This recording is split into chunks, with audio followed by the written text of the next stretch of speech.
put something on the screen. Put something on the screen. I don't know. We need to watch a movie. Yeah, let's talk some movies. How about that? Well, let's see what we just talked about. Just talk about how people are when they take an older film and re-edit it for today's times and today's audience. Yeah, it really, you don't want to edit a movie that was filmed, say, back in 78 or 79 as if it was a movie that was made today. That's totally undermining the pace and the storytelling of which they were set. When films were edited a specific way back then, you know, that was because that's sort of the times, and you know, that's how they are the way they are. And yeah, you just can't place that in today's times. You can't do that with films. They're two completely different worlds. Yes, the mediums have changed since then, and it is very, I think, insulting to a degree, yes. It is very insulting to a degree, and you know, most filmmakers probably wouldn't do that if it wasn't so much for the fans and the franchise and everything else that has made the film industry such a monopoly since the early 80s kind of came through. Yeah, I mean, you know, the 80s had a lot of great films. Awesome, terrific. However, it did kind of destroy them in a way. I think that's when the merchandise came around. The franchises.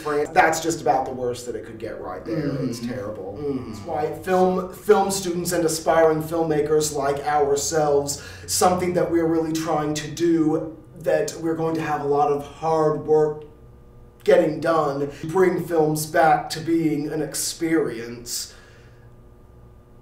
Yep. All kinds of films are being made today. They're with all the different, you know, pieces of distribution and venues that you can show your films. Yeah, and now let's talk about those venues for a minute. I mean, let's bitch. Let's. Back in the, you know, it was very easy, very simple way of presenting films back when they very first made them. You know, they were going to the back of stores and shops in the 1910s and 20s. Oh, in like the 1890s. They screened them in the backs of stores, which eventually led to... You had to pay to get in, so there definitely was a business there. One of our favorite things to discuss, the movie palaces. Yes, the evolution from the Nickelodeons and the dime store pieces that they had there, and came into the movie houses, and bigger was better as far as the viewing of the film was done. Yeah, it just became a real big deal. People treated it as much, and you know, it was very, very wonderful.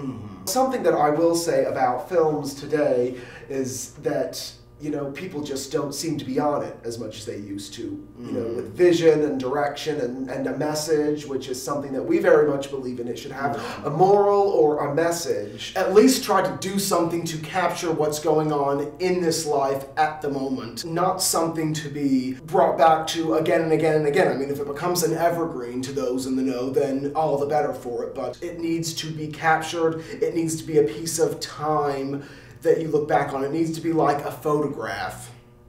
A film should always be something that you can go back to and reflect on and give its message to. Timeless messages are the best, and analyzed or interpreted is a totally different story. They should act as a statement of their times and nothing more. I mean, you look back at Bazan and Eisenstein and just a whole bunch of those guys. Christian Metz is another one, and they're just, their ideas really on film just go into the audience psychoanalysis, and just when you look into that kind of detail. Today there was a very philosophical approach to films back then. There was a philosophical approach to the photography and you know, the style and the lighting and everything. Even the writing and the directing, you know, art that has now been lost that was brought into it. Yes, well, that's very unfortunate too, because it was done really magnificently